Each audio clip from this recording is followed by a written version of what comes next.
there's one more person I'm just going to admit, and we'll get started.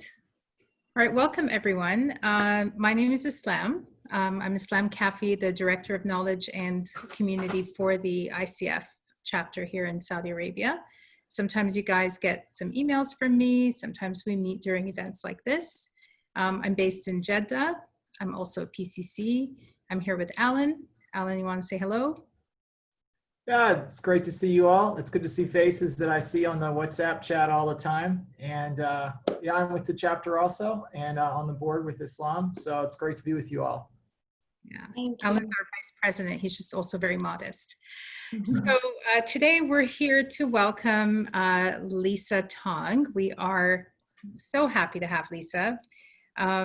Lisa, why don't you go ahead and let us know a little bit about yourself? I know you're a PCC based in Hong Kong, but originally from Toronto, Canada, Correct. like, yeah. Yes. And why don't you tell us a little bit about what's happening today? What do you have on the agenda for us? Great. Thank you, Islam, and thank you, Alan. So I'm really honored to be here. I am part of the ICF Hong Kong chapter and am PCC. And I do a variety of things. So I also part of Coach Masters Academy, part of Canada, which is where it's interesting. I bridge kind of literally half the world with a 12-hour time difference. So one leg in Canada, one leg in Hong Kong. But that's just where my life is right now. And so I wanted to share with you how this came about and this topic. It really fascinates me because I am an engineer by training and I remember nothing of it. And so people always say, well, you know, engineers are trained to learn, to think. All right, so this is fascinating to me because if I have the ability to think and learn, does that mean it's cyclical? And this is where my true fascination about really learning for myself comes from. And so as a coach trainer, the thing that, you know, I do share a lot with is, well, what we want our clients to do fundamentally is to learn how to fish for themselves. Growth and change comes from within. So how can they continue to develop growing and changing within themselves rather than us giving them the fish? And that's a big premise behind this exploration about self-coaching. And so I want to be honest with you about where I am on this journey. I have a hypothesis. I do have some conclusions, but what I'm seeking for is also just some more validation and us exploring this together, right? What do you understand about it? What am I understanding about it? How can this all come together? And what it means for you as a coach then, either for yourself or for your clients. And I also have some observations about that. So what I'm going to do is just quickly share what I've got in store for you. Hold on one second.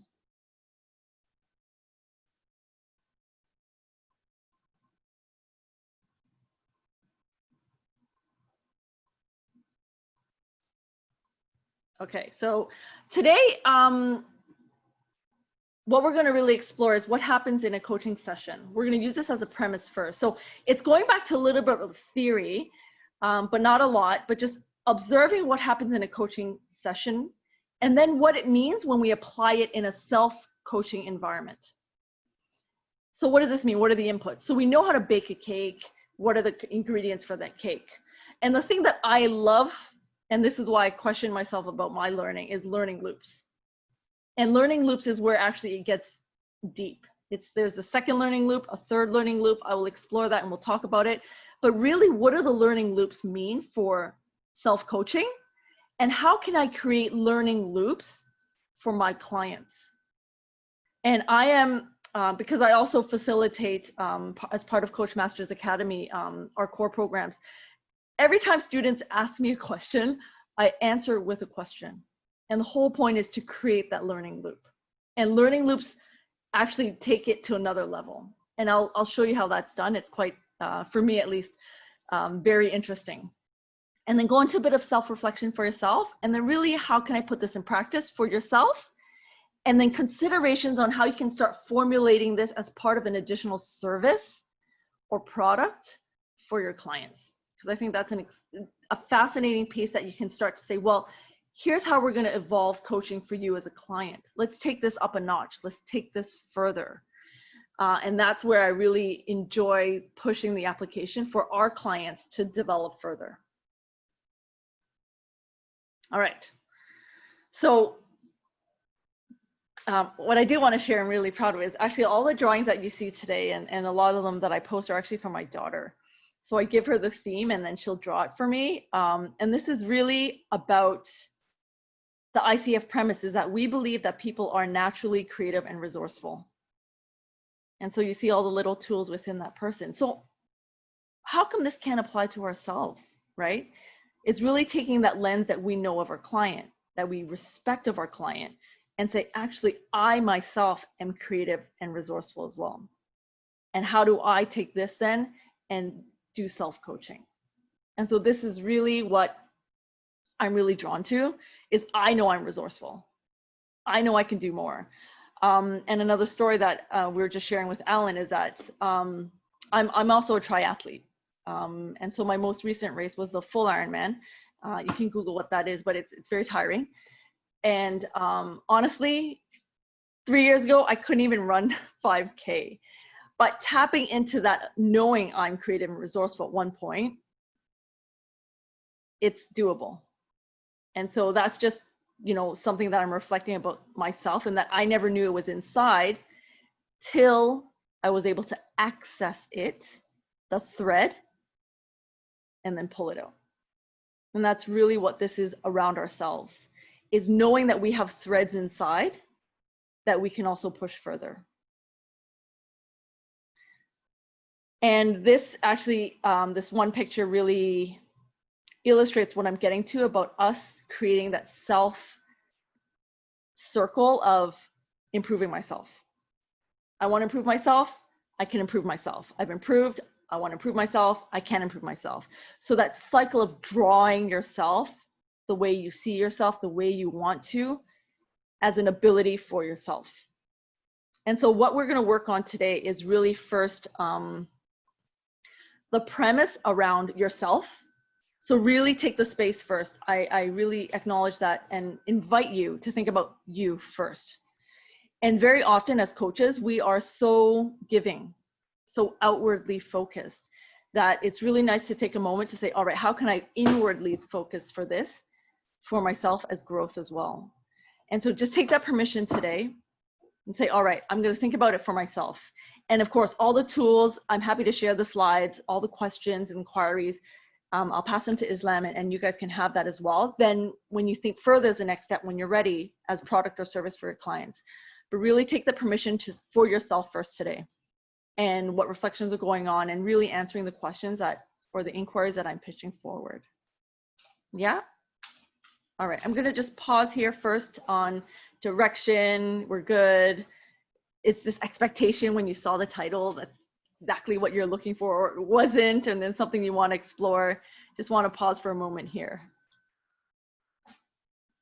All right, great, fantastic. So what we're going to do next is a little piece around just brainstorming.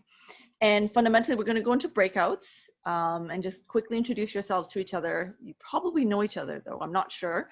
But my interest is around the question of, what is self-coaching? What is your definition of self-coaching? And that's what we're going to explore first in this breakout for about 5 to 7 minutes. We have one more person just attending. I'm going to just admit them. Great, and thank you. So would you like me to assign 2 rooms? Yeah, 2 rooms is let's see how many people we have. Or even 3 rooms is fine. Like to do 3? Okay, that we will have 8 participants per room. Great. Okay. And for the person that just joined us, I think it's Fernanda, we're about to go into breakout rooms. So there's no accident. You're not, being switched over to another channel or anything. This is all part of our presentation. All right, I'm going to go ahead and create the rooms, and we'll see you back in 7 minutes.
Welcome,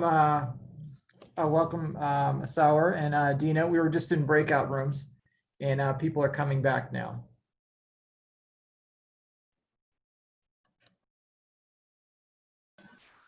Thank you.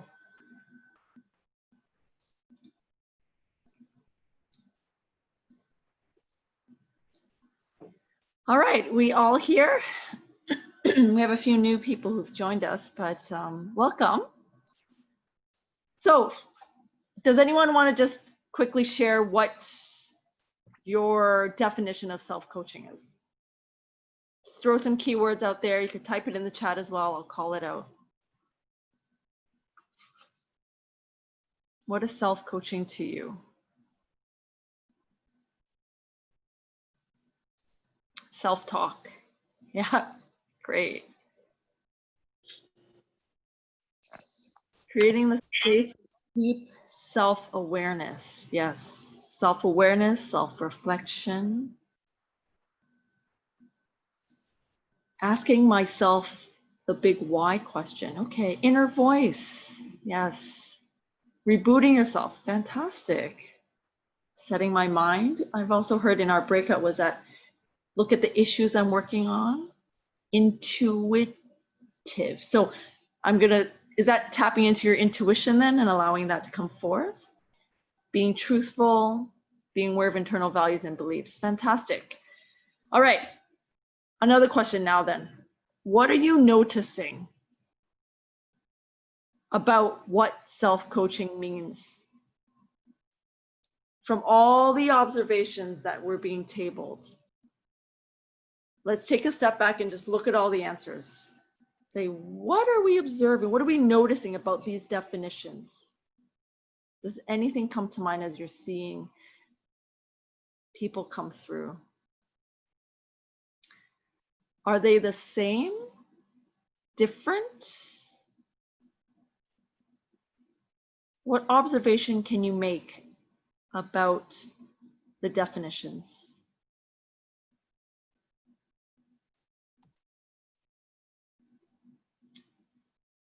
All connected, looking to ourselves. Yeah, great. So the one thing I do want to call to light is there's so many definitions of self-coaching. Why is this? Right? Everyone, even in the chat as it's coming through and in the breakouts, the definition to each of us is quite unique. And that's all it is, right? So self-coaching to us has a certain meaning.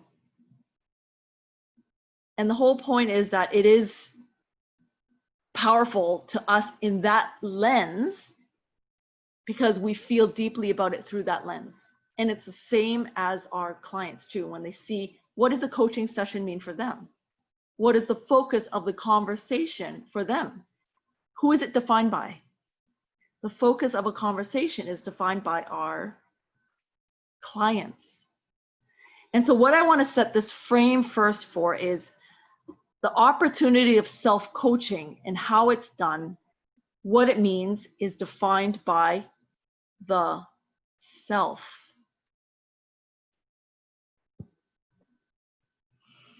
So I'm just going to leave that there to think of it. Differs from oneself to another depending on each case. Yes, absolutely. That is the observation just by all the different answers that are coming forth. And so be true to it for yourself. So what I'm going to do now is really quite interesting. So as part of this exploration for me around self-coaching is I went around to some clients and asking /interview/coaching and just really defining that, getting the clients to define it and see what they think because they're interested in self-coaching for themselves as well. And so I have 2 recordings. What I'm going to do is one is 5 minutes, it's quite quick. And then one 10 minutes, a little bit longer, but I do have a transcript. So let's listen to it first and then come back to this observation about, how valid is this observation? And what implications does that observation have then? So I'm already going to second and third loop questions, right? So I'm not even asking about what is self-coaching. It doesn't matter what it is at this point. this is where I'm stepping away from, allowing you to step away from the content and the definition. It's, what does it mean to you then? And what are the implications of that meaning?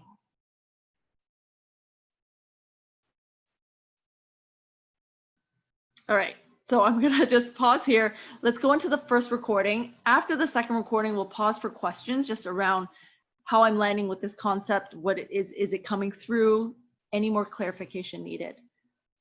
Okay, so just bear with me as I launch the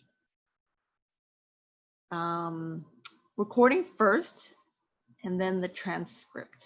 All right, I'm just gonna play it all. Okay, the transcript, and then this is the first recording. What was it different from when you started the day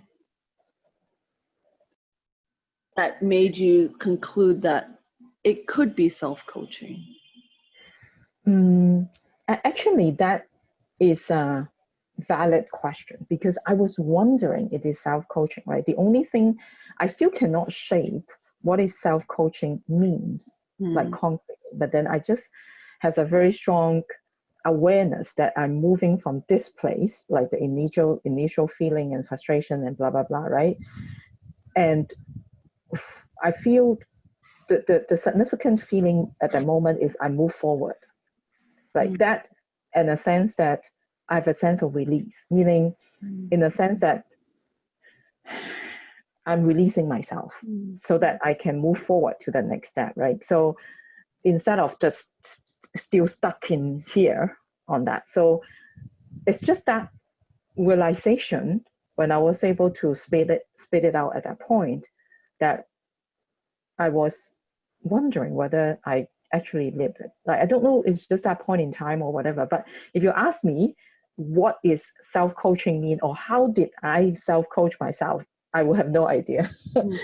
But yeah. I think there is bits and pieces in the mind, just because of also with all the coaching, learning and thinking, that I'm kind of maybe at the back of my mind applying some of that.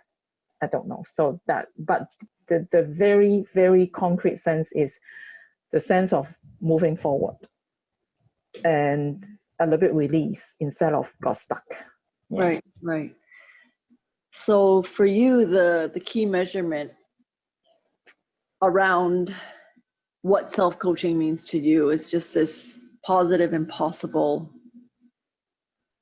moving forward feeling. Yeah, correct. I think certain components, number one is not got stuck. The second point is it's a release to myself. Okay. It's a release for myself and the permission to a little bit going ahead. So I think those are the three distinct keynotes that I have for myself. Okay.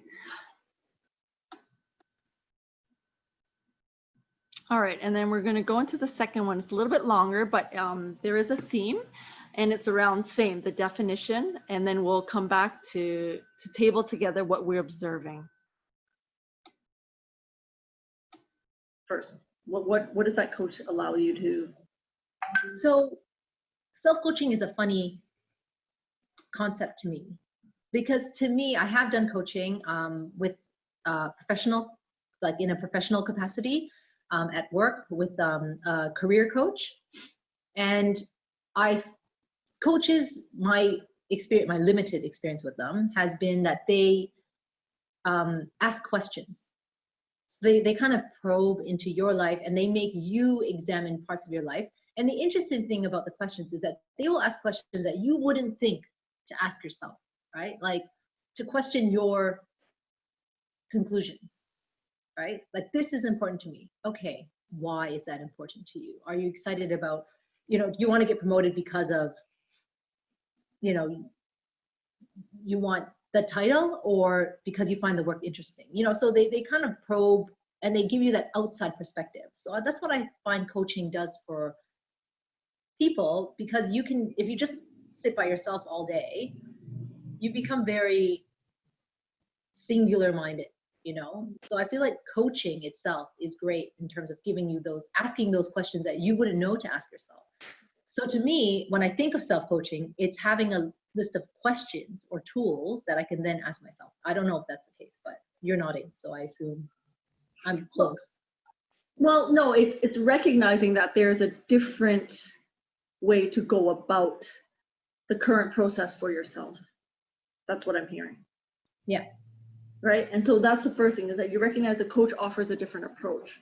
So within self-coaching then, what you're also saying is there a different way that I can be enabled to think differently? Yeah. Great. So I like your proposal of the questions. And that is definitely something that can be given. And with the questions then, you said that the coach can ask you questions you never thought of. So those tools actually, They question your assumptions. okay. And how do you know that those are assumptions? Because then through the process of coaching, you learn new things. And it's not like the coach is necessarily giving you that information.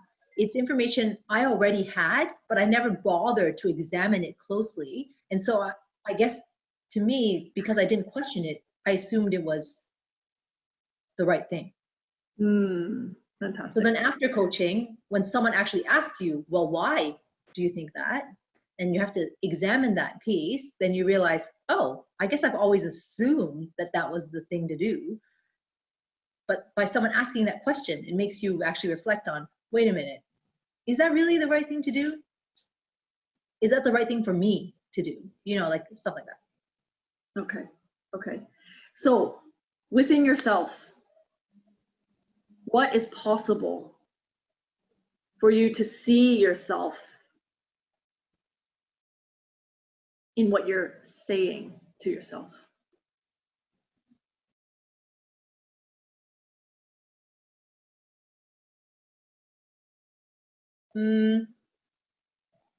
I think I've gotten better. I think I do a bit of self-coaching already, right? Where, for example, at work, there's a project and I think I know what to do, but now I know better. I mean, I always double check with someone. This is you kind of have to socialize your ideas. And as part of that socialization, I don't present it as a kind of a fait accompli, like it's done. I'll present it as a proposal. And so I think that because I work at these large organizations and there is structure and process, that's been helpful to me to ensure that I'm not just making unilateral decisions, which I probably could do and then roll them out. And then if they go well, then I'm like the star. But if they don't go well, then I'm not. But actually now I socialize and I share them and I bring other people into the process. And I think that through that process, then I can question, was this really a good idea? Was it not a good idea? Where are the holes, gaps? What do I need to fill? How can I improve it? So all these things you can learn through socializing ideas and stuff like that. Okay, and what about in a non-work environment? Is there opportunities that you see for yourself to see yourself? Yes. Anytime anything doesn't go my way, I have to question my view of reality. Every time, right? I think I have certain expectations of my children, my spouse, my friends. And I think before, when I was younger, I would put the blame on other people most of the time, right? If I have a friend and they didn't invite me to a party, that friend's a bad friend. But now I might question, am I a good friend? Why was I not invited? Is it my issue or is it the friend's issue? You know, like that kind of stuff. I know it sounds very high school, but in personal relationships, it's all about that give and take. So then I start to question that as well. So when things don't go my way, or I feel like things should have gone a certain way, if they don't, then I really question and examine my role in that as well. Even if on the outside, it looks like it's definitely someone else's fault. They did the wrong thing, right? Like my daughter didn't study for an exam and she didn't do as well as I thought she was capable. Do I put all the blame on her, or do I start thinking about things that I can control to help her? Because I want her to have good grades too. So, you know, I think that when things don't go the way that I think they should, then I have a reality check each time. What are you noticing about the way you're recalling how you are now dealing with self-reflection and introspection in these situations?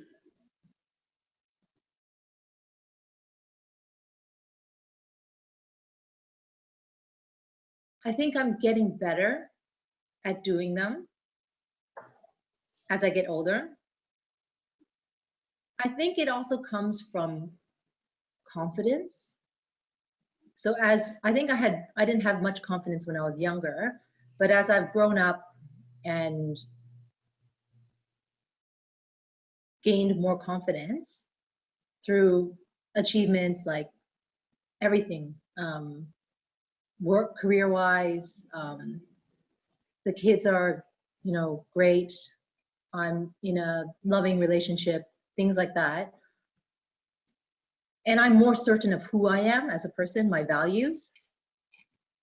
I think that reflection comes more naturally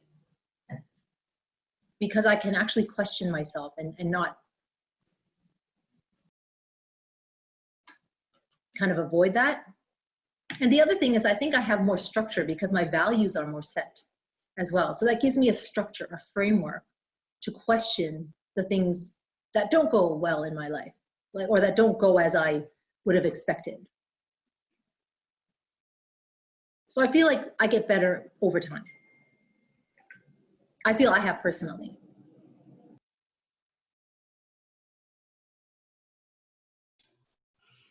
Great. So bringing all the observations together, and these are two real clients, is what are we noticing then about what self-coaching means? Is it validating our previous observation that, well, it is different from person to person? The first case was really about a feeling, recognizing a feeling inside. So that might be for you, right? I recognize something in myself as a feeling.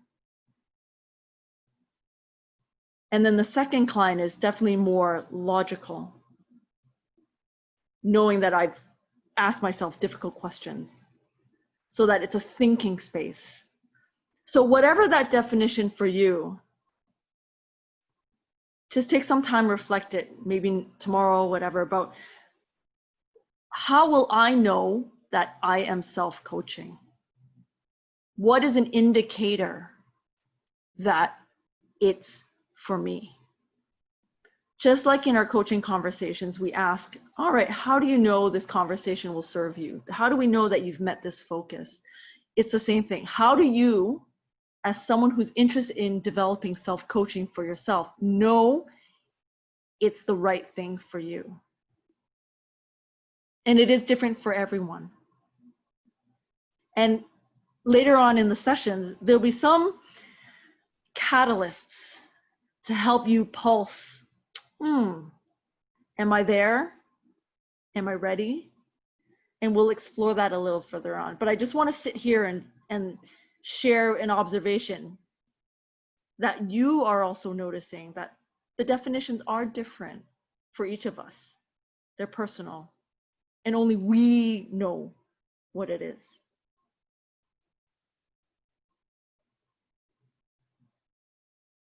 All right, I'm going to pause here and see if there's any comments or questions or thoughts before moving on. Just type it in the chat if you'd like. All right, so some breadcrumbs to think about as we move on to the next section, which is a little bit of theory first. And the point is to set a baseline. How does one, oh, I love your question. How does one take away the fear elements? All right. Let's hold that for now till the very end, because as it all comes together, some of the tools and the catalysts and the questions that I'm posing out might help you address that, but I am going to write it down. And I'd also be curious to know, when you say fear, what fear do you refer to? But here, let's hold that for now. Thank you so much. Great question. All right. Any other questions? Okay, so I'm going to share a screen again, just a little theory first. And the point of this part is to set some principles. All right, I want to use that word because basically is, let's recognize what it is that we're trying to achieve scientifically, principles in a self-coaching environment. And the point is, if you can pinpoint what this is, then we can replicate it for ourselves. So this initial exercise first is to say, all right, what is it really fundamentally in principle? So acknowledge that when you self-coach, it has to be intentional, not doing it without knowing. Great, yes, absolutely. And this is what the questions, inquiries that are coming are intentional inquiries.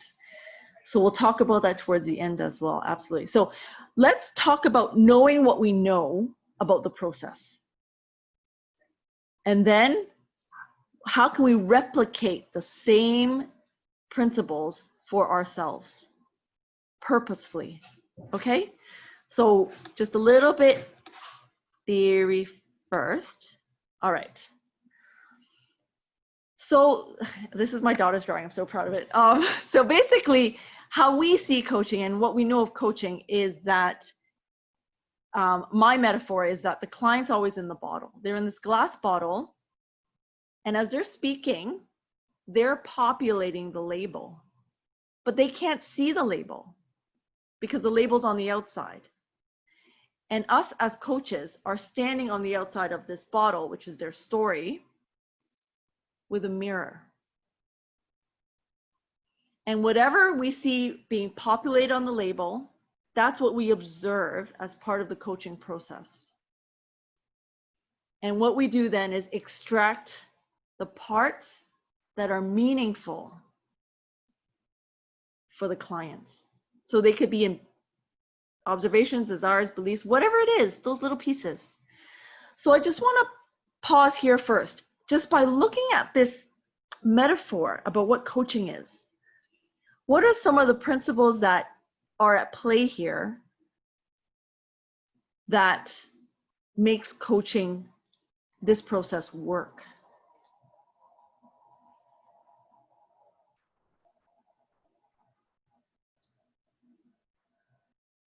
So what can we observe about this process? Yes, questioning, absolutely. What else is true about this process? There's a mirroring process, yes. Active listening, exactly. When you're actively listening, you're able to put the buckets. Is it an emotion? Is it a belief? Reading between the lines, yes, absolutely. What is not said versus what is said. Fantastic. What other observations can we make about this process?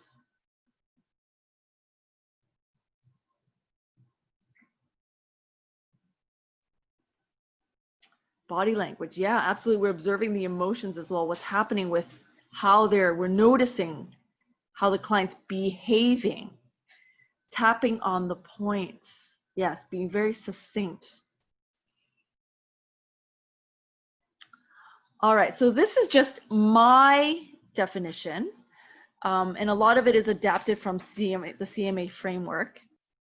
However, again, you can have your own definitions that could be similar or different, but more or less observing what the process is important as a start. And so first one is the coach stands outside of the story. And I will make some references to the competencies. This being on the outside is direct communication, right? We're sharing observations, intuitions, comments without any attachment to them. Oh, okay. Loss frame, gain frame. Okay, that's an interesting one. I will get to that. There is a feedback loop. So this feedback loop means we're mirroring, right? So a lot of coaching presence competencies here about the coach is observant, empathetic, responsive. We partner with the client by encouraging the client to formulate his or her own thinking, learning. So that's that mirroring. And this is a lot demonstrated in the coaching presence. The next one is we can bucket observations. And someone did mention about this, about points, knowing the buckets and what they are. And this is around powerful questioning as well, right? The coach can ask questions about the client, his way of thinking, assumptions, beliefs, values, needs. So it's very clear we see, oh, that's a need, that's a value, that's an assumption. That's part of the process. The fifth one is there is objectivity as much as possible. And that comes in powerful questioning as well. The coach's questions are not leading. The loss in the game frame. So this terminology might more be very applicable to CMA and how I'm used to teaching frames of reference. So the science behind it is that when someone is in a gain frame, as in it's not a negative frame, they don't feel like they're losing something, it's not negative, the possibility of creating future is a lot higher than if they were in a loss frame. I will show an example of this in a live example when I'm reflecting on my own about what a loss frame looks like. But essentially it's recognizing, all right, a loss frame is, I have no way forward. I don't know what to do. I'm angry at my boss. She keeps sending me emails. That's a loss frame. And what we want to do is turn that into something more positive and say, well, what would you like to have happened instead? And then work with that frame of reference to move the client forward. So if you can recognize that in yourself as well, that's one step on saying, I need to move away from a negative or loss frame. And there'll be some tools and inquiries to help with that. And that's part of the flip that we call it in really moving forward. And this is also part of a coaching agreement, right? We're helping the client confirm, identify what's positive possible in what they want to accomplish. And so a loss frame is not necessarily an accomplishment. It's not necessarily something they want to accomplish, but a loss frame is something that they're holding them back. And that's the difference. So a loss frame is something that's holding them back. What do they want to accomplish with this loss frame? Really hard to find something to create, right? And which is why we want to move into a gain or positive frame that they can create something, accomplish something with something positive. It happens now in the moment. And so there's a lot of competencies around creating trust and intimacy, and we're encouraging the client to fully express themselves now, and coaching presence as well now in partnering in what happens in the session. There's something positive and possible. So we're recognizing this is the flip with the gain frame. And a lot coaching presence here, powerful questioning around coaches' questions to help the client explore beyond his or her current thinking around themselves and around the situation. And that's where we're looking to create something bigger and better and more. And finally, there's new learning. So designing action and accountability, reflecting the progress of the client, and presence by encouraging the client to formulate his or her own learning. So there could be more from your perspective, but this is just a frame. So we're seeing these principles need to exist in a coaching conversation.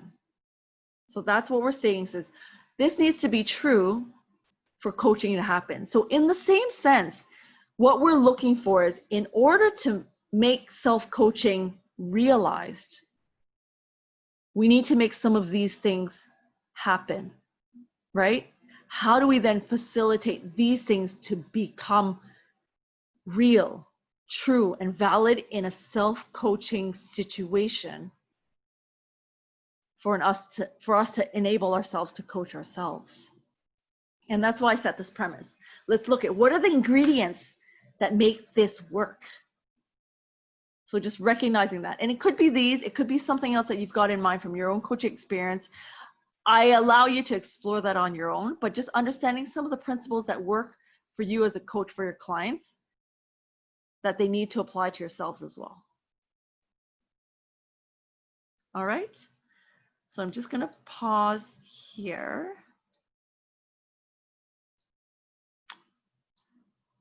All right. And then this brings us to this part then.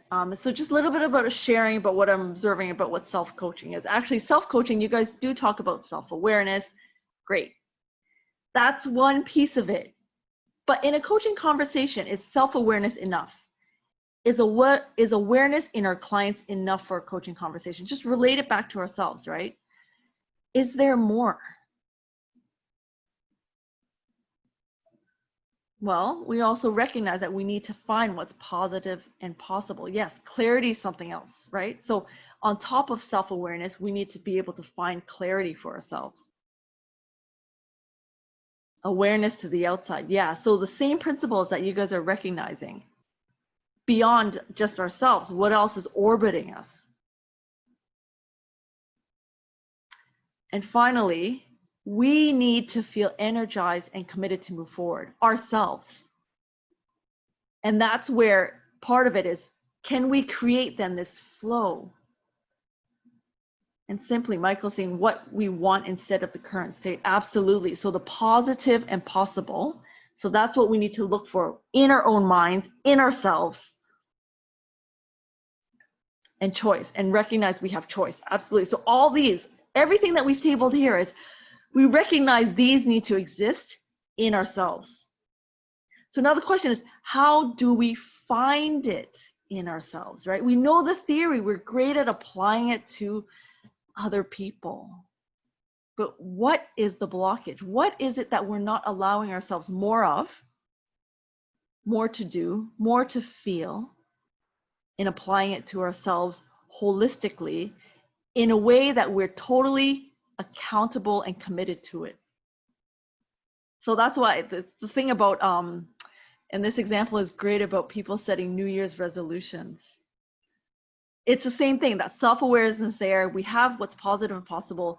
There is some energy at the beginning, but how is it sustainable? And that's why I really like that hand of drawing the hand itself, because this exploration is to create a sustainable process for ourselves. And can we also start seeding and creating that, to allowing our clients to create that for themselves as well? But there is a catch, which I will come to just from some of the research I've been doing. But yes, that's the idea, right? It's creating it for ourselves and being able to see ourselves from outside the situation. Yes, yes, Michael, yes, sustainable. Yes, absolutely. I'm all about sustainability, right? So why did I do 4 years, 5 years of engineering when I don't remember any of it, right? It's just, that's the thing, right? We're taught to learn. Great. So how can I now then apply this learning capability to learn more and learn more again about how I'm learning? Great, a lot of great feedback. Thank you. All right, I'm going to pause here again. Any questions, any additional thoughts before I move on? Okay, so we know some of these things need to exist in ourselves. And it's not so easy to say, all right, I'm just going to think about it, because we know the limitations of thinking about it in ourselves, right? We've tried it. We're all in that space. We all think to ourselves all the time. So what is it we need to push and try differently to start creating a platform to push these boundaries out? And this is the next piece that I want to explore and have you guys think about. Oopsies. All right, anyway, some of it's out already, but it's really, all right, I know these principles first and foremost, but how do I apply it to myself? Yes, exactly, designing methods of self-tracking and accountability. Great. So what is it that we want to give permission to ourselves to start observing ourselves? And these are just some of my ideas, right, about how we can be a mirror. The key is, can we see our own thoughts in wholeness, in completion. And when you think about it as a process, thinking works, but there is a limitation. So what is it we need to explore differently? And I like some of these thoughts about mapping our process and journey, right? So when you say mapping, what is that mapping showing up as? Mind mapping, yes, that's a tool. Journaling is a tool, right? So we want to allow us to see ourselves. That's fundamentally it. What is the medium that we're going to go through? Our clients have the medium of a coach. Visualization, absolutely, yes. What do you want to be in 1 day, 1 month, 1 year? That's a reflection. So truly, one of the things about self-coaching is we need a medium, just like the bottle and the mirror and the coach. What can replace the coach, the mirror, for ourselves so that we can see ourselves more clearly? Creating a ritual to observe and track your thoughts and feelings, yes. And what if that ritual is, right? When you say ritual, what medium is that ritual? So the more you do it, the easier it gets. So for me, I find I do this through running as well, but there is also a limitation in it because I can't see it all. It happens in the moment in split seconds. Swimming, yes, see, same thing. It's a moment to process, but push that further. What else is there? Right, so you guys recognize already for yourselves, I have certain triggers that I can begin this reflection space. But is that truly creating all these principles? How can we say, I'm going to maximize the creation of all these principles in a medium that I can repeat and use to serve as my mirror? Is it possible that the medium is being within ourselves? It is. There's definitely a start, and that's the part about running and swimming and being in nature. So you guys already recognize there's some things I'm already starting and doing. But the limitation is that it happens in the moment as well. And can we fully apply all these principles in that medium is my challenge to you.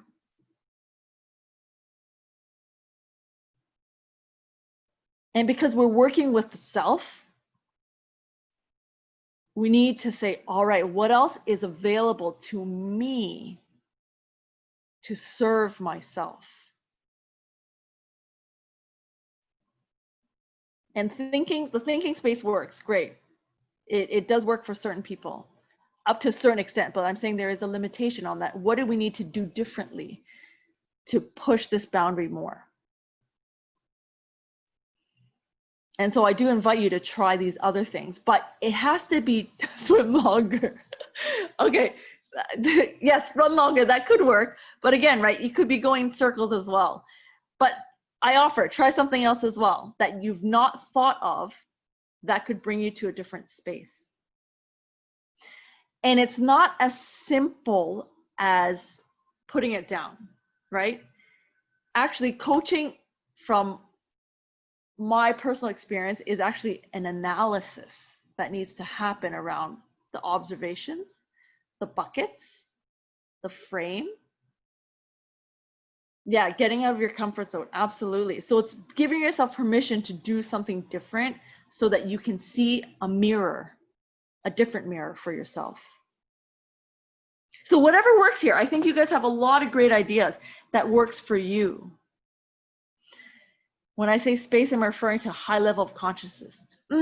Yes, if you can get there, but what I'm going to allow right now between now and the end of the session is to actually apply some practical, analytical ways to go about it. And then what we'll do is pair that, putting yourself under a microscope. That's how I'm going to say we're going to move into the next section. See myself in a microscope. And then ask yourself certain questions or inquiries with second or third loop to get to that higher level of consciousness, right? It's really pushing, not what am I observing, actually. Observations are easy.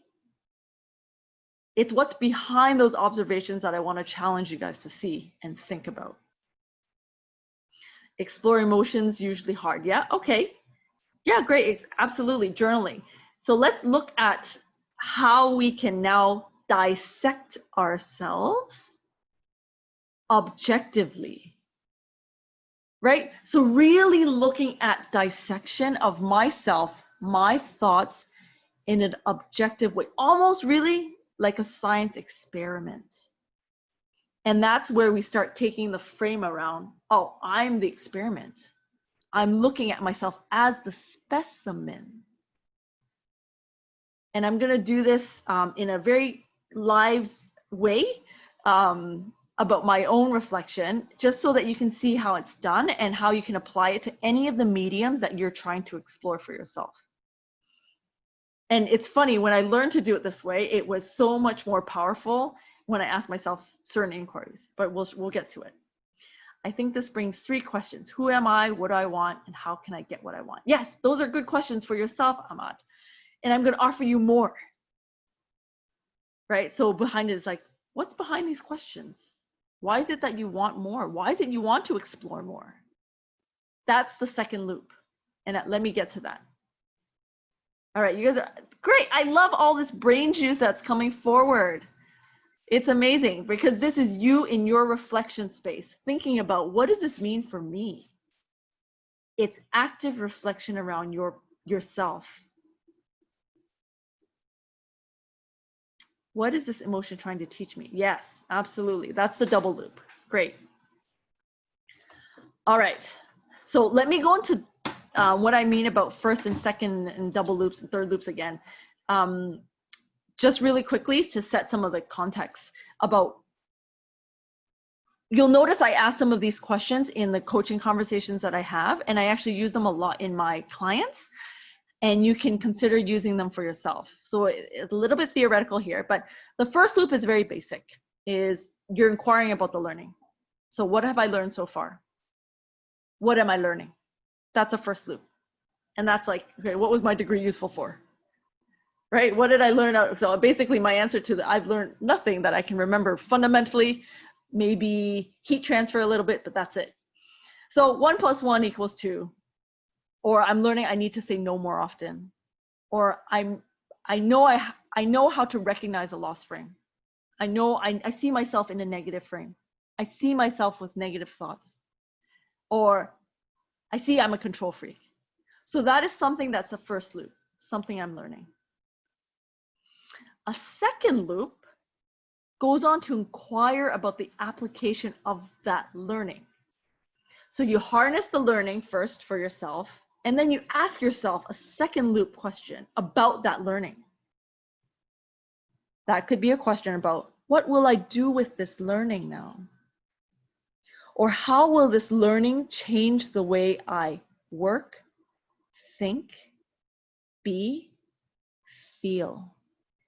Whatever domain you want to be operating in. So some examples on the right-hand side is, okay, you know 1 + 1 = 2. A second loop of that learning is, I know I can use math now when I'm buying things. An example of the second one is, say no. I can say no, but offer different suggestions. An example of the third one is, I need to apply the right inquiry at this moment to a loss frame so I can move into positive gain frames for myself, because I'm recognizing the loss frame. So how can I learn from this recognition? Okay, I need to ask myself an inquiry that can flip it. And then the fourth example is, okay, I'm a control freak. So what am I learning about me being a control freak? I need to prioritize in order to let go of certain things. That's the second loop.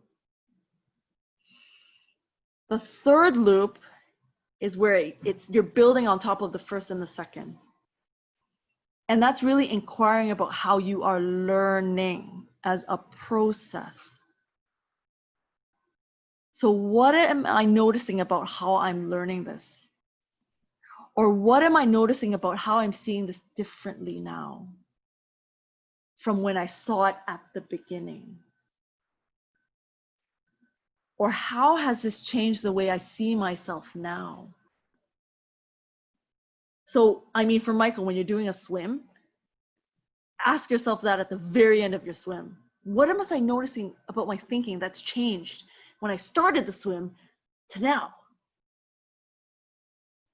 So some examples for the first one is, oh, I'm learning that I need to apply math to truly understand it. This is me. And the third loop begins to tap into your deeper way of processing the values, the assumptions, all that's coming out about what you're noticing about how you're processing things. The second example is around, I need to say no more often. But while saying no, I should offer suggestions.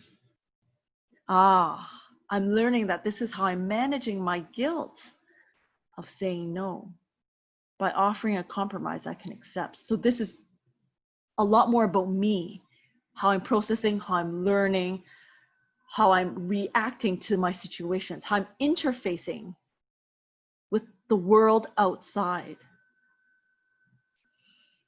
The third example is, drilling this tool allows me really how to recognize it quicker. The more I do it, the more I can flip myself, the more useful I can apply my efforts and resources. And finally, the last one is, if I focus on the things that matter, I can begin to let go of the things that don't. And so it's just showing the depth of the inquiries. And even as coaches, I do use this a lot on my clients. And the third loop is very useful towards the end of the conversation. That's why I asked the third loop. At the end of your self-coaching pieces, go into the third loops. All right, I'm going to pause here first just to see if there are any questions about just some of the theory that's presented and how powerful these are to get us ourselves deeper. Because what am I learning is quite surface. And it could be very logical learning. Maybe, I realize this in myself. It could be a characteristic trait I'm learning about myself. But what about that characteristic trait in these situations that trigger it? That's the key. What about this characteristic trait combined with an external stimuli that creates a certain reaction in me? And Alan shared a really great example, but I've been reflecting a lot more about my marriage. Absolutely. So what about these external triggers that combine with this characteristic create a certain reaction? So those are the deep second and third loop questions that we begin to explore ourselves deeper. And they're pretty hard to answer sometimes, even when you ask a client second and third loops. There's a long pause because they're really trying to tap into their reflective space. And it's the same for us. And one of the telltale signs is how you're pausing to answer these questions for yourself. If there's really a pause, a hesitation, then it's going deeper.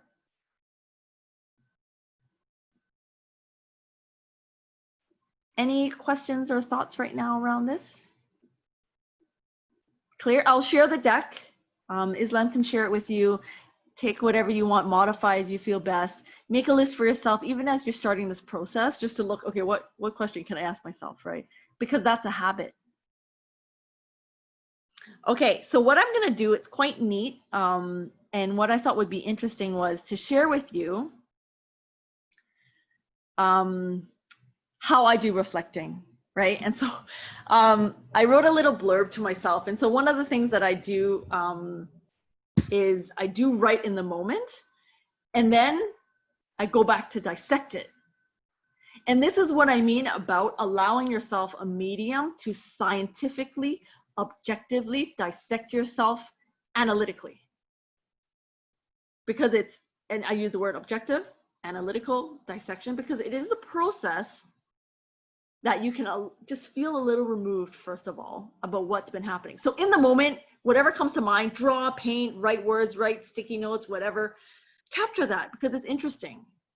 And then come back to it to dissect it. And I'm going to do a live demo about how I go around dissecting myself based on the principles. And that's why I wanted to start with the principles, because it's really recognizing, oh, actually, I need to apply these things, right? So let me share screen and then do this, and then you guys can get a flavor of what I'm talking about. All right, here we go. All right, so I apologize if I'm looking this way because I have two computers up. All right, so this is my little reflection. And basically, let me read it. I'm so frustrated. And I wrote this a few days ago. Nothing is working as it should. I feel totally overwhelmed right now. Talk about when things break down, it all breaks down together. I have a pile of to-dos for my projects waiting, and all the meanwhile, getting bombarded by email requests by my boss who says everything is urgent. On top of that, my eldest has slept the day away, holed up in her room with her eyes glued to her device. None of the house chores are done. And then I need to pull myself together to deliver a coaching practice tonight, which I'm not feeling up for. I can't control what's happening. Why now? Why me? I know I'm totally feeling sorry for myself right now and wallowing in self-pity and all that stuff, but I can't help it. I'm so tired. I'm overworked. I'm stressed. I think I need to just burn this off. And so I've already got some self-reflection in this. And so you'll notice at the last piece, I know I'm totally feeling sorry for myself. And so this is what happens usually in a run, in a swim. You'll notice some things right away, right, that come up. Is there more? And that's what I'm challenging about using a different medium that's not normal or that's very different for you to try. Because in the moment, in the thought, there's a limitation, right? So I recognize that, yeah, I'm feeling sorry for myself, but nothing I can do about it, right? So the useful way, and I come back to this, an hour later, actually, what happened was, all right, let's look at the principles of what I talk about in coaching. Let's apply this, let's dissect it. All right, I'm so frustrated. Is that a gain frame or loss frame? What are we operating in here right now?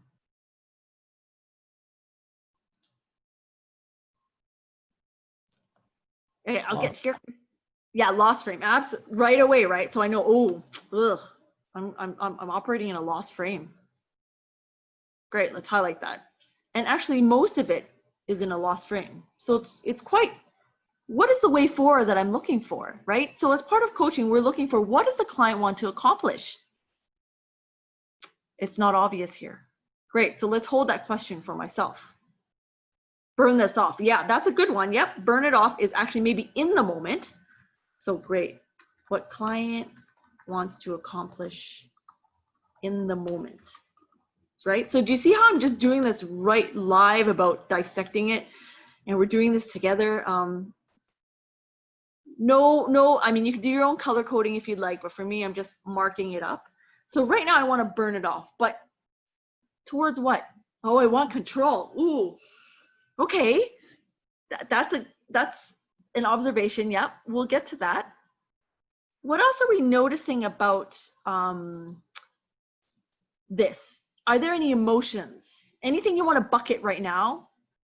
Emotions, desires, concerns, anything we want to table? Yeah, so there's some emotion here. I'm feeling overwhelmed. I feel totally overwhelmed. Let's see what you guys, feeling out of control. Absolutely. So what's this all about at the very end? Feeling out of control. I think there was, okay, yeah, so feeling, definitely feeling control. So that could be some emotions.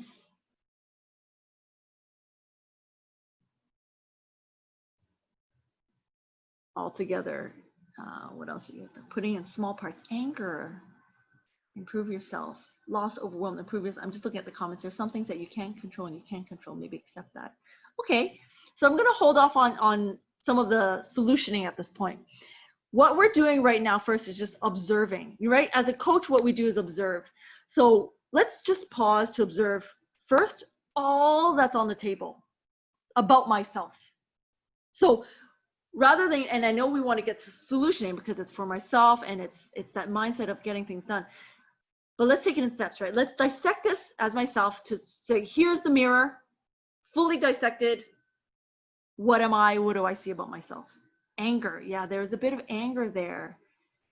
Here, anger. Also another emotion. Great. All right.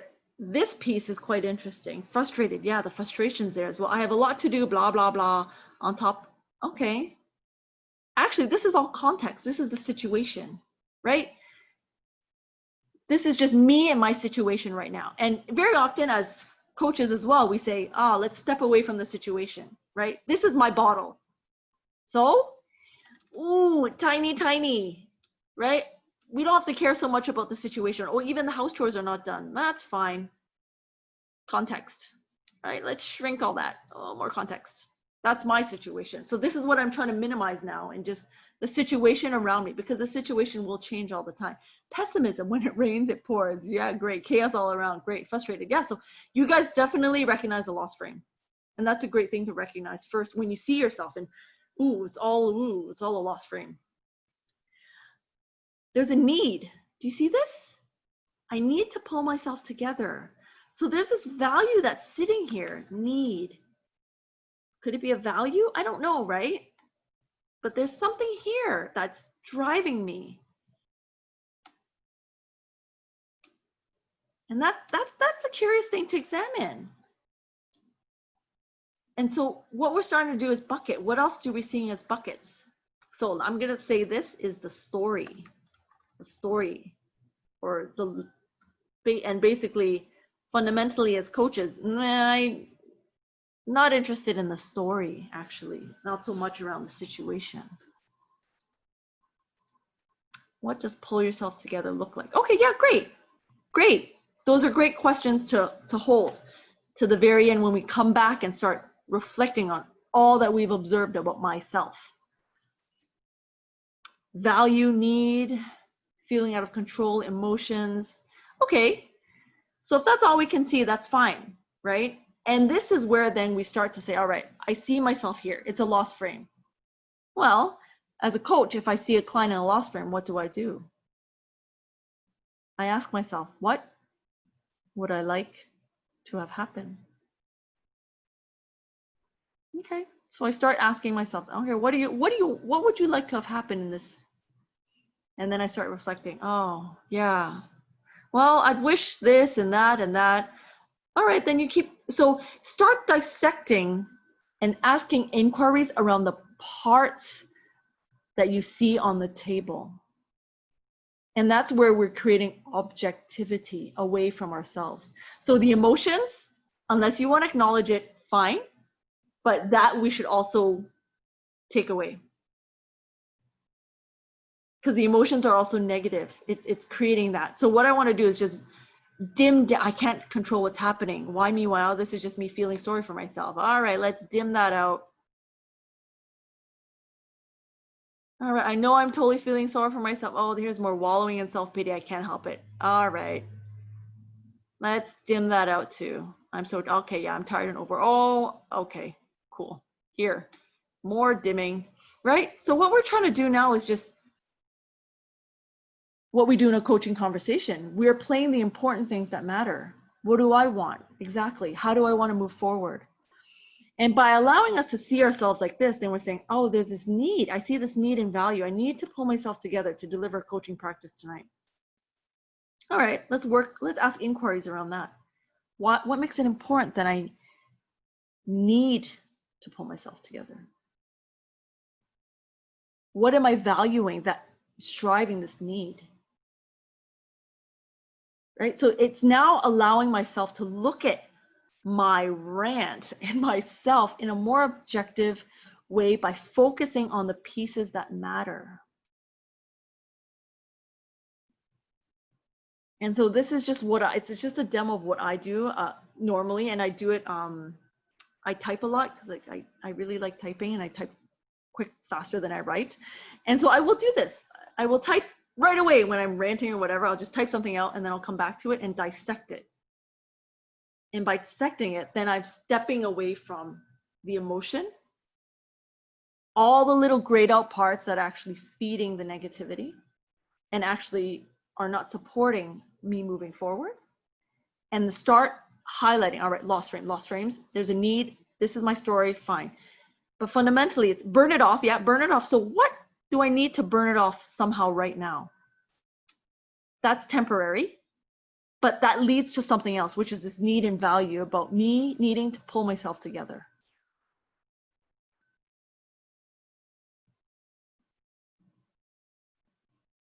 And that's it. And that's this is a mechanism. It's just one example of allowing myself to be a mirror to myself objectively. So what I'm doing is honoring these principles, right? So this is the self-reflection that you need to go through. And all right, how can I truly honor the principles in coaching for myself?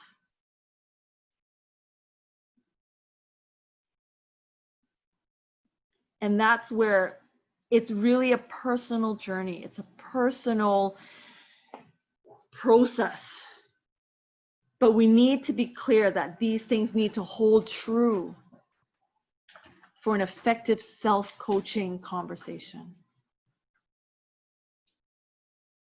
Yeah, so for Mona, for you, it would be what serves me, filter, honor my own strength. So then what you would do is, what's my strength, right? So I'm going to use Mona as an example about her reflecting about what she's valuing here. All right, so look at the strength. What is the strength in this statement? What can we call forth as my strength? All right, this need to pull myself. And I need to burn it off.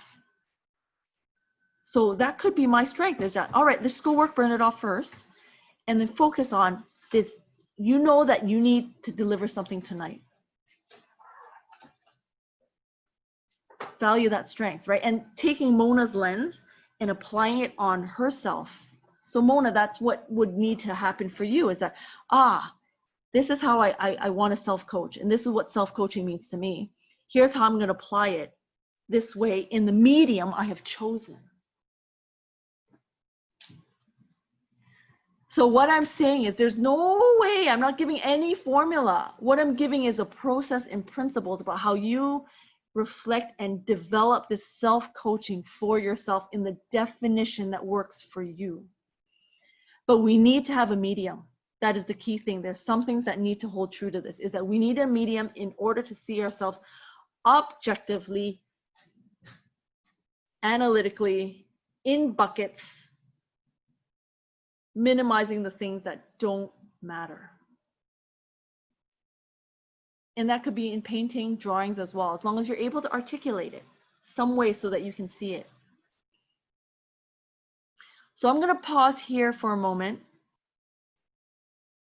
What moves me is calculating the positive points against the negative. Yeah, and it's recognizing them first, right? Where's the gain, where's the loss? And really flipping the loss frame. And I have some inquiries at the very back to help you push this process, just as a toolkit, as a start, but really moving away from that negative frame. It doesn't serve any benefits, right? And that's why I minimize everything, because I don't want to see it. It's actually irrelevant to helping me move positively and possibly forward. And this is what I recognize as a principle in self-coaching, in coaching in general.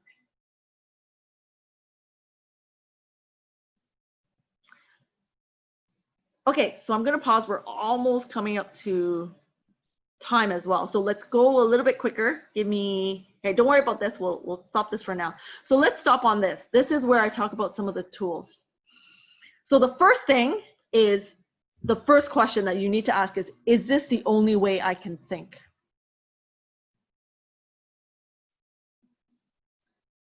And why is this a precursor? Because if you say yes, then you're not in a space or not ready for self-coaching, because it's like, well, yeah, that's the only way I think. I'm not going to think other ways. But if you can say, no, I can think other ways, then there's an open possibility that you can think differently. And so the loop I offer is, if you answer yes to, is this the only way I can think? Come back to this question tomorrow around the situation. Because there might be so many emotions, so many blockers right now that are momentarily, that's allowing you to answer, yes, this is the only way I can think. I'm not going to try to think any other way. But this question is formulated in a challenging way to yourself. And you can only ask it to yourself, okay? Don't ask it to a partner because it doesn't work, right? It works to yourself because we can challenge ourselves and we can be honest with ourselves in this way. So ask this first. So here I ask, what about addressing the fear? So I actually want to expand on that, is when you say fear, what is that fear? But the first thing is it fear of self-coaching, or is it fear of the answer? Well, then ask, is this the only thing I can come up with? And then after that, on top of the learning loop, ask these are other inquiries that I found have worked. What would I like to have happen? That's the flip. What would I like to acknowledge in myself? So that's really celebrating. And what makes this belief, assumption to be true? What positive difference will this positive possibility bring to me? What makes this value important to me? What have I learned about myself? This next one I like, could I be wrong? Because you can ask yourself that question. And if there's a little but, how? And how might I feel if I owned this change? All right, so I know we're gonna loop over a little bit, overrun, so I really apologize. There's just so much I want to share. But we're gonna pause here and see if there are any questions, and what's emerging for you guys? What's coming to light? What's new that we want to share and table this one? What's emerged for you today?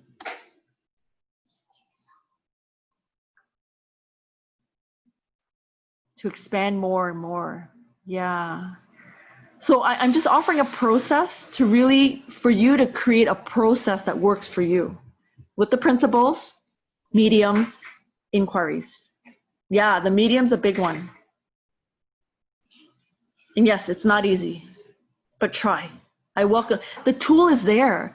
These are all tools, right? So then I would question, what about this process is not easy for you?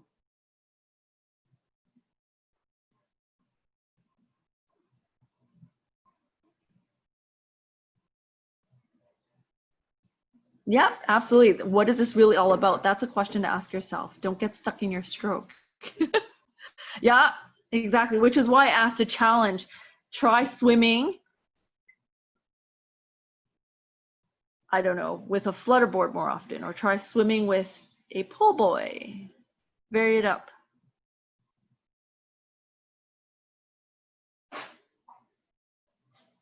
And yeah, I like Hayam's observation, is that what is in the way about not us doing self-coaching more? We have the tools. We're coaches ourselves.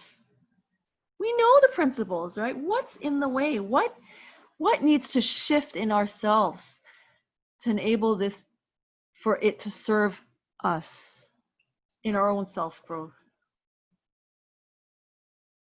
Yeah? All right, so we're just going to end it there. I do want to share one observation at the very end with working with clients around this, is that there is a recognized limitation to self-coaching. You don't know what you don't know.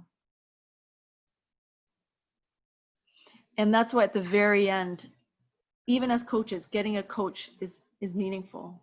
And for our clients, we can teach them to self-coach to a certain limit, but at the very end, it's how you wrap this up on top of the coaching that we provide.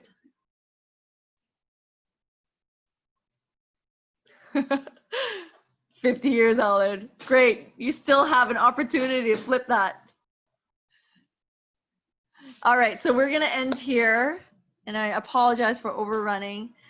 Thank you, everybody. And I will share the deck with Islam to share with you to distribute out. use what you may of it. And I'm always welcome for questions if you want to reach out. It is an interesting space for sure. Lisa, thank you. That was so powerful. And just out of curiosity, show of hands or waves, how many of you are doing this right now? Right now, trying to apply this learning to whatever it is that's going on in your head. You know, it's, yeah, exactly. I thought so. Lisa, you've definitely made your mark on our community. We will definitely take this learning with us and hopefully be able to share this learning with our clients to help empower them as well. We'll all be out of clients by the time this is over. Thank you very much. We're going to have to find a new profession now because everyone will be coaching themselves. Thank you, Lisa. Again, this is your chapter, you guys. I'm so happy to have you. I'm going to just put in the number of our ICF chapter in our chat box so that in case you are not on our WhatsApp group or in case you're not yet a member of our chapter and you'd like to speak to our director of membership, that would be great. Lisa, once you send me that deck, I'm going to go ahead and share it with the group. I'm sure everyone's waiting for it because we all have some reflection to do right now. We're all busy. We're all checked out mentally. Any comments or questions for Lisa or about the chapter before we say goodnight? Yeah, Lisa, I just want to thank you on behalf of everybody, and also everybody will be posting this. We'll be posting the recording over the next couple days. Sometimes it takes 2 or 3 days on our YouTube channel, and we'll provide links to Lisa's contact, like her social media and such. And I know that Lisa, I just want to thank you for sharing. I know you've been really thinking about this and developing these ideas, and thank you for sharing them. And I know you're still developing it more, so we look forward to hearing so much. And I'm like, this is a book or a PhD study or something. So thank you for sharing that with us. Thank you, guys. Lisa, I hope we get to see you again. Yeah, anytime. If I come other topics, I'm always passionate Yes, about. please, please. I loved it. I especially loved your daughter's drawings. So please let her know she has a fan club in Saudi Arabia. Thank you. Thank you, guys. Thank you for having me. All right.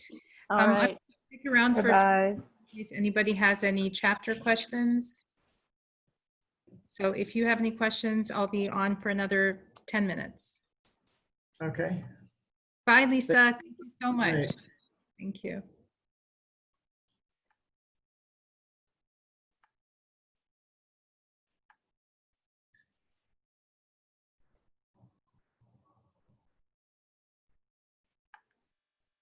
Bye, Michael. Nice meeting you.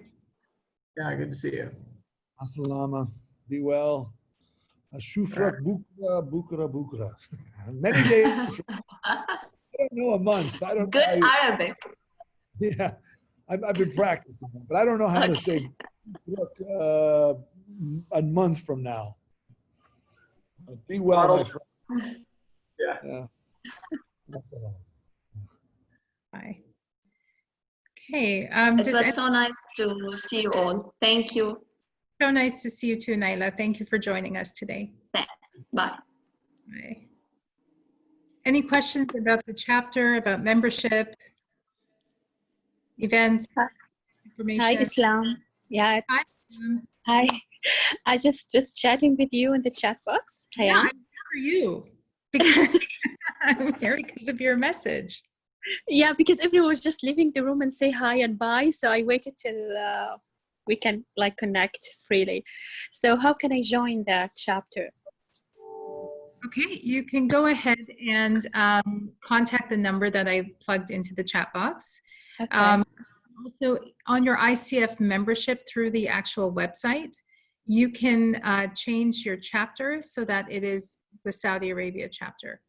Are you affiliated with a different chapter? Sorry? Are you a part of another chapter? No, actually, we were supposed to get our own certificates, but due to Lebanon explosions and so on, I'm so sorry for that as well. It's delayed. but they sent me like you passed and congratulations, but still not even posted in the ICF. Okay, so it's good. Something good happened in 2020. So welcome, Hayam. Yeah. Yeah. Making it. Alhamdulillah. So when you actually set up your profile on the ICF website, you have the option of choosing a chapter, and you can go ahead and choose the Saudi chapter. Inshallah. You can contact Alia, who is the director of membership for us, and she will. She's available through the ICF. Yeah. Okay. Thank you so much. Okay. Thank you. Any other questions? You're located in Jeddah. Yes, I'm in Jeddah. Yeah. Okay. I'm in Jeddah as well. Yay. You know what? When I think after COVID has become the new inshallah. So after COVID, we should get together for sure. Yeah. Yeah, for sure. Yeah, that's for sure. Where are you from, Islam? Like my background? Yeah, your originality. I was born and raised in Canada, but my parents are Egyptian. Oh, inshallah. Yeah. Are you Lebanese? No, I'm Palestinian. Palestinian. Okay, very From cool. Gaza. Wow. Okay. Awesome. Awesome. Yeah. Nice meeting you. So nice meeting you and meeting Alan as well. Yes, thanks for coming. Thanks for joining us. I'm glad you could make it. Yeah, thank you so much. Thank you so much. I love how So diverse. Sorry? I love how diverse our group is. Yeah, it is. Yeah, alhamdulillah. Inshallah, as you said, Islam, inshallah, after this all dilemmas done, we can meet together, inshallah. Yeah, we had a panel event in Jeddah in February. So unfortunately, you know, COVID happened right after that. So inshallah, when things settle down again, we'll do another. There was a Riyadh panel there, and then there will be another Jeddah panel for sure. And maybe something more like towards the Dammam area. We'll see. Yeah, inshallah. Inshallah. Any other questions from anyone?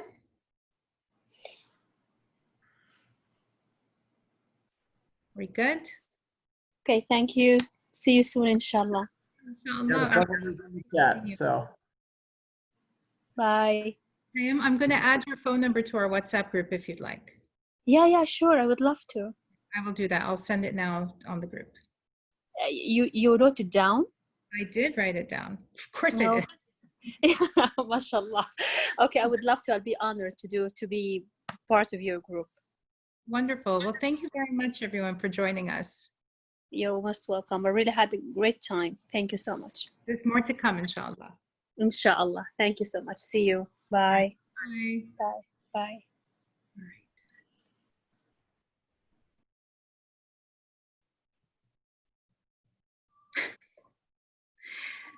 All right. So I think we'll just end the chat and I will stop the recording right now. Yes.